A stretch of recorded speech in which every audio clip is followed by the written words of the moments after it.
Semangat pagi! Semangat pagi yang luar biasa. Luar biasa teman-teman sekalian, hari Senin waktunya Monday Morning Motivation bertemu bersama Pak Darmadi Darmawangsa. Pak Dar, apa kabar? Luar biasa Pak David Setiawan. Luar biasa.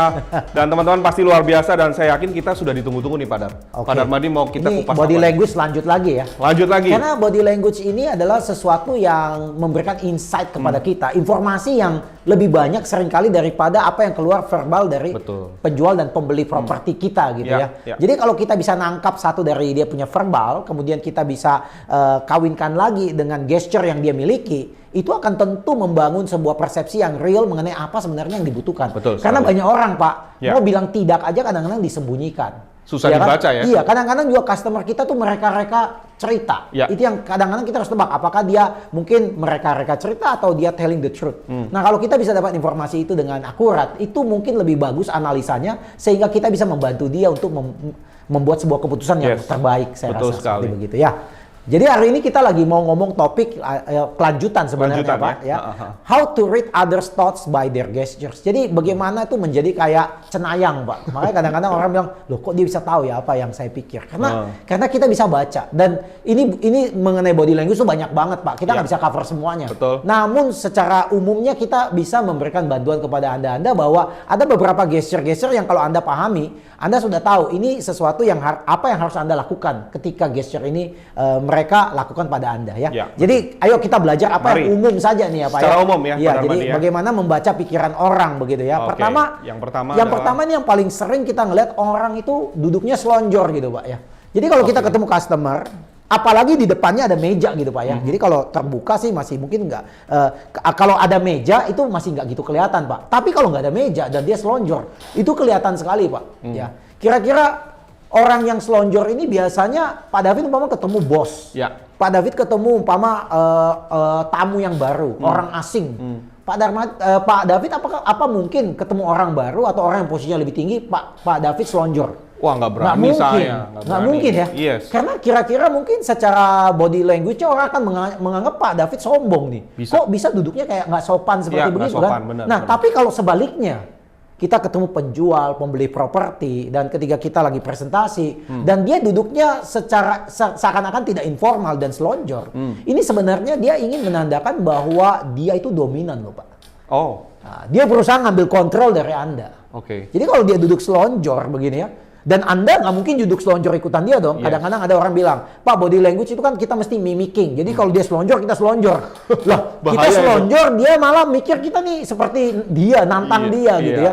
Jadi ketika orang dalam body language selonjor ini, straddling a chair ini menunjukkan sebuah dominan body language dan mungkin juga sebuah gaya bahwa dia sombong. Ya, dia sombong. Dia sombong dalam arti apa? Mungkin dia merasa dia tahu lebih banyak dari Anda. Dia mungkin merasa bahwa Anda itu nggak qualify melayani dia. Dan mungkin nih dia lagi ngetes Anda. Kalau saya giniin kamu responnya seperti apa sih? Apa kamu tambah takut sama saya? Apa kamu tambah submisif sama saya? Mungkin Anda akan melipat kaki, Anda tambah bungkuk, tambah tunduk, matanya ke bawah.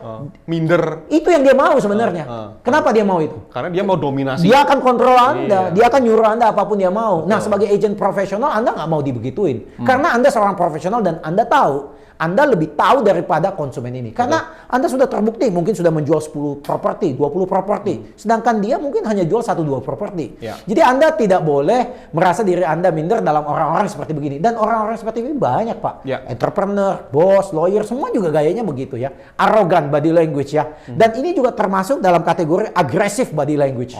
Agresif dalam arti bahwa you nggak bisa drive saya drive you begitu ya. Dan dia juga membuat sebuah posisi ada barrier Pak antara Anda dan saya. Anda dan saya kelasnya beda. Anda seorang pemasar properti, saya owner gitu. Dia berusaha menempatkan diri seperti begitu ya. Dan ini bisa mencerminkan sebuah body language yang semacam mengancam Anda. Mengancam Anda bahwa saya yang pegang kontrol, bukan Anda gitu ya. Nah, straddler ini juga kadang-kadang nih dia dalam posisi begitu, dia malah lebih gampang melempar pertanyaan-pertanyaan tajam. Ambil contoh gini ya, dia lagi santai aja karena dia selonjor Anda tegang. Komisi kamu berapa? 3%. Ya bener aja. Saya baru ketemu dengan beberapa agent yang komisinya 2%. Dia bisa melempar tembak. Dan dia dengan nyaman karena dia duduknya lebih santai. Dan Anda nggak nyaman karena Anda seperti siap dilemparin kayak lemparin tombak begitu sama dia ya. Jadi dan dengan pertanyaan-pertanyaan seperti gini, tujuannya sebenarnya hanya satu. Dia pengen lihat Anda tuh ketika dilempar pertanyaan seperti gitu menjadi khawatir, ragu, takut kehilangan bisnis. Responnya kayak apa? Responnya itu insecure atau Anda tiba-tiba confidence-nya hilang gitu. Ya kan? Biasanya orang bilang, Anda komisi 3% ya? Wah, setahu saya kebanyakan agent yang saya kenal komisinya 2%. Ketika dilempar seperti begini, itu akan membuat Anda tuh nggak aware dan Anda tiba-tiba menjadi gimana ya? Jadi lemes gitu ya. Anda apalagi Anda nggak ngerti skrip Anda pusing mau jawab apa ini orang kayak begini kan. Betul. Dan dia berharap Anda ngomong gitu. Ya kalau semua 2% saya ikut aja 2%. Nah, menang dia nih Pak ya. Menang dia gini ya. Sesuai yang dia mau Pak. Jadi sampai di sini saya mau katakan sebelum saya lanjutin lagi sebenarnya ketika orang selonjor, pertanyaan saya kepada Pak David. Kalau kita bisa membuat dia duduk lebih tegak, itu lebih bagus dong Pak. Kita berada pada level yang sama. Ya. Jadi mungkin ya kita bantu dia ngasih sesuatu untuk dia pegang. Jadi kalau kita duduk di depannya, ya kita berusaha kasih dia sesuatu, jangan sampai nyodorin gini, sehingga dia harus berdiri dan ngambil. Dan dia dalam posisi sesuatu kan, ini sebagai sesuatu yang awam bagi dia akan baca gitu. Dia akan pegang. Mungkin dia akan berdiri lebih tegak lagi. Nah dengan seperti begini, dia akan melihat Anda sebagai seseorang yang selevel sama dia, ya kan ya. Ya jadi kita berusaha membuat dia pegang sesuatu. Jadi make sure agent property kemana-mana Anda pergi ketemu customer, Anda harus bawa sesuatu. Brosur kayak mungkin ada folder di mana closing Anda punya listing Anda, ya kan? Atau mungkin jangan-jangan ada kontrak jasa pemasaran yang mungkin udah ditandatangani 3%, Anda bawa beberapa sampel begitu supaya dia bisa lihat begitu. Atau bisa Anda bawa CMA Anda. Nah, Anda ngobrolin. Dan kalau bisa Pak, kalau Bapak udah tahu orang itu selonjor ketika berhadapan dengan Anda ganti posisi duduk bersampingan dengan dia. Dengan begitu dia nggak bisa selonjor dengan Anda. Jadi dan ketika dia tahu Anda melakukan itu, sadar nggak sadar dia pikir Anda menempatkan diri Anda sebagai partner, mau bantu dia, bukan orang suruhan di depan. Nah, ini juga kita harus perhatikan baik-baik. Setuju. Ini hanya bisa dia lakukan ketika dia dalam posisi duduk. Jadi kalau Anda bisa, tanda kutip, memaksa klien Anda dalam posisi berdiri, ini Anda akan lebih aman lagi. Jadi, nah di sini Anda lihat kan ya, banyak hal yang kadang-kadang orang lain melakukan hal itu kepada kita dan kita nggak sadar. Nah itu yang kita harus protect diri kita ketika kita berhadapan dengan orang-orang seperti gini ya. Menarik sekali. Iya. Nah berikutnya nih ya. Yang kedua. Yang kedua ini namanya picking imaginary lint ya. Ini semacam orang tuh kalau ngobrol itu dia tangannya dia gosok-gosok atau dia garuk-garuk atau kadang-kadang kalau baju itu dia pegang-pegang kayak gini ya. Nah mungkin Anda pernah lihat orang-orang seperti itu, tapi Anda mungkin tidak tahu apa yang di pikiran orang ini.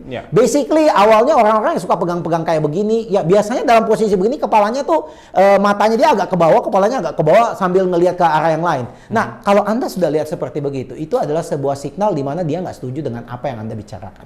Jadi Anda harus hati-hati, Anda jangan terus nyerocos gitu. Anda mungkin lebih baik pause, kemudian nanya, Pak dari yang tadi saya ceritakan, apakah ada yang Bapak mau tanyakan? Apakah ada hal yang mungkin Bapak mau penjelasan lebih lanjut? Itu tuh bagus tuh Pak. Nah saya yakin ketika Anda nanya seperti itu, mungkin suddenly secara refleks dia nggak sadar, dia akan lepasin gitu. Karena dia lagi mikir gitu ya, dia lagi mikir, dia akan mau nanya gitu ya. Jadi atau Pak ketika dia pegang begini, dia ada sesuatu yang dia nggak suka apa yang Anda ceritakan. Dia nggak setuju atau dia nggak suka apa yang Anda ceritakan ya. Dan dia punya opini yang dia tidak bisa sampaikan. Dia kadang-kadang customer kita ada juga yang nggak bisa ya terlalu verbal, yang harus ngomong adanya ya. Kadang-kadang nggak enak dan dia kadang-kadang pikir waktunya nggak tepat. Dan akibatnya dalam proses berpikiran seperti begitu ya dia protect dirinya seperti begini ya. Jadi ini juga yang saya tadi katakan, ini adalah opini yang berbeda dengan Anda sehingga dia melakukan itu. Mungkin dia nggak suka dengan Anda ya, dan mungkin dia merasa kediamannya dia ini sebenarnya to avoid eye contact itu artinya dia mungkin sudah tidak mau ada komitmen dengan Anda. Sebenarnya dia udah pengen ngusir Anda sebenarnya. Dia pengen udah nggak tertarik dengan Anda gitu ya. Jadi pengen cepat-cepat selesai. Ya, jadi sebenarnya ini dia mungkin nangkep, dia adalah orang auditori. Jadi ketika dia begini nih, dia berpikir dengan telinga ya. Kalau Anda mau lihat orang auditori ya, dia seringkali ketika Anda ngomong kepalanya dia agak miringin gitu. Itu orang auditori ya. Kebiasaan orang auditori. Karena orang auditori itu selalu berpikiran setiap kata demi kata yang keluar dari mulut Anda, itu dia harus tahu dalam bentuk intonasinya seperti apa, sehingga dia bisa tahu apakah arti dari kalimat yang Anda. Karena kalimat kita kan, kalau kalimat datar seperti Anda kirim WhatsApp, itu kan kalimat datar. Kadang-kadang orang kirim Anda WhatsApp, Anda nggak tahu dia marah, dia ketawa atau apa gitu. Betul. Nah, orang auditori itu dia sangat peka dengan apa yang Anda katakan. Dia sangat mau menangkap apakah apa Anda katakan itu benar atau salah, apakah Anda confidence atau nggak confidence ya. Jadi ini adalah tipikal orang yang sebenarnya ingin menyampaikan perasaannya melalui cara pendengarannya dia. Wow. Iya. Jadi kalau ketemu orang, Pak, jadi ketika ketemu orang begini, nggak suka, sebenarnya langkah gitu ya. pertama adalah stop dulu Anda ngomong. Jangan diterusin. Clarify dulu nih. Pak, apakah apa yang saya tadi presentasikan ada yang Bapak mau nanya? Ini supaya distract tadi ya? Distract. Atau kedua, apakah Bapak setuju apa yang saya sampaikan tadi, atau mungkin Bapak punya opini yang berbeda? Ya. Nah, dengan begitu dia kan melihat Anda berarti, oh orang ini memberikan saya kesempatan nih.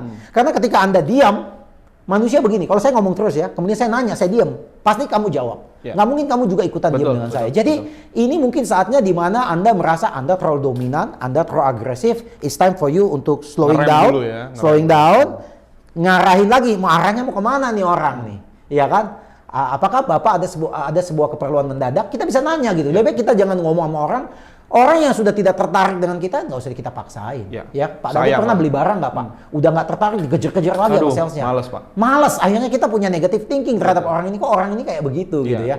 Nah, itu satu ya. Oke. Nah, ya semoga itu bisa membantu ya. Mantap. Iya. Berikutnya apa, Pak? Mengenai posisi kepala nih, Pak. Posisi kepala. Ya, posisi kepala ini posisi kepala ini penting sekali ya. Nah, bersyukur kalau Anda bisa bertemu dengan lawan bicara Anda yang posisi kepalanya itu tegak lurus ke tempat Anda 190 90 derajat, lihat mata ke mata Anda gitu ya. Mungkin 180 derajat maksud saya ya, supaya dia bisa merasa dia menghargai Anda, dia sikapnya positif dan dia berusaha menangkap informasi yang apapun yang Anda berikan kepada dia. Nah, dan kadang-kadang ketika Anda ngobrol ya, Anda harus make sure gitu ya. Anda harus tangkap kadang-kadang dia punya gerakan kepala ya. Jadi kalau saya ngomong Pak David nih, saya ngobrol dan selama saya ngobrol 1-2 menit, Pak David tuh nggak ngangguk. Itu berarti hati-hati saya. Something wrong. Iya, something wrong. Karena pada dasarnya manusia itu ketika menangkap informasi yang diberikan lawan bicara, dia kalau setuju dia akan ngangguk. Kalau nggak setuju, kadang-kadang matanya akan begini nih ya.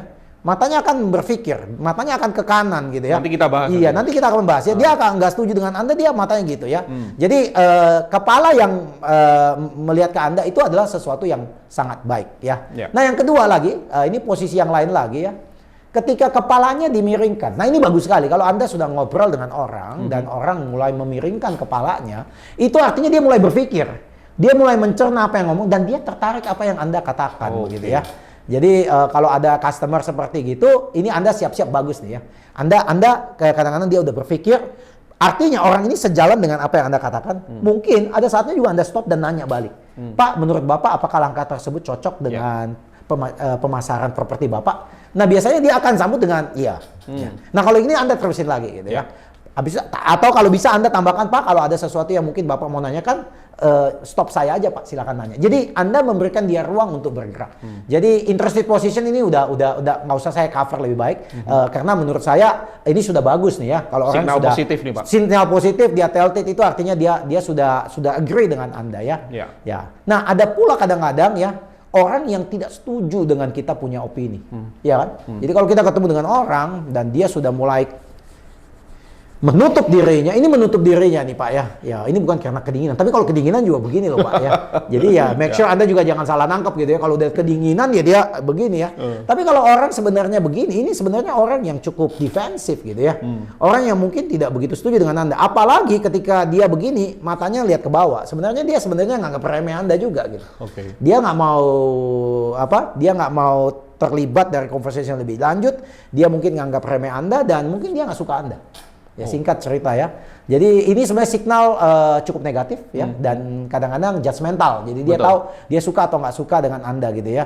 Jadi ini di position seringkali juga professional speaker ya sering lakukan ketika mereka punya audience participation ketika dia address. Ini kadang-kadang orang yang seperti begini juga pengen supaya punya power gitu ya. Dia punya power bahwa Anda mesti terima apa yang saya katakan ya. Ya, jadi kalau kalau Anda kebanyakan nih, kalau Anda sebagai pembicara saya tadi katakan, kemudian audiens Anda nih, biasanya awal gitu ya. Kalau Anda tidak menyapa audiens Anda di awal, semua skeptis lihat Anda. Karena manusia itu selalu mempunyai perception, Pak. Yes. Siapa nih pembicara? Orang terkenal atau nggak terkenal gitu ya. Begitu Anda bukan sebagai pelaku bisnis, dia udah put tanda tanya. Dan biasanya dia akan lipat tangan. Nah, makanya saya beritahu pada teman-teman, ambil contoh pembicara ataupun Anda sebagai seorang sales. Ada baiknya Anda perkenalkan diri Anda terlebih dahulu. Cairkan suasana dulu ya. Nah, seperti kayak begini ya, biasanya orang ice breaking lah. Setelah itu lebih gampang untuk menghadapi orang-orang seperti begini. Jadi kita cover ulang lagi apa yang tadi kita bahas Pak David ya. Pertama tadi duduk selonjor ya. Jadi ketika Anda berhadapan dengan orang duduk selonjor, satu, paling gampang kalau bisa Anda bertemu orang jangan dalam posisi duduk, lebih baik posisi berdiri ya. Kedua, kalau dia selonjor, Anda mesti berikan dia sesuatu supaya balikin dia posisinya tadi. Distract ya. Distract ya. Dan ketika dia duduk selonjor, Anda harus kasih tahu bahwa Anda itu credible. Jadi mungkin Anda bisa cerita siapa diri Anda supaya dia juga mampu mengerti ya. Kemudian kita tadi juga cerita mengenai orang yang kadang-kadang mainin bajunya dia dan pegang-pegang sini ya. Ya artinya itu menandakan ketidaksetujuan dia dan Anda harus memberikan dia waktu dan bertanya kepada dia supaya membuat dia tuh santai terhadap Anda ya. Dan yang ketiga kita bahas mengenai posisi kepala ya. Di mana posisi kepala yang ke bawah itu artinya dia tidak setuju dengan Anda, dia look down dengan Anda ya. Posisi yang ke depan itu artinya dia agree dengan Anda. Saya rasa dengan 3 hal yang baru ini semoga Anda bisa mengaplikasikannya ketika Anda bertemu dengan klien-klien Anda. Mantap sekali Pak Darmadi. So teman-teman sekalian jangan lupa klik like, subscribe dan juga follow kita punya sosial media tentunya. So stay tune in Monday Morning Motivation.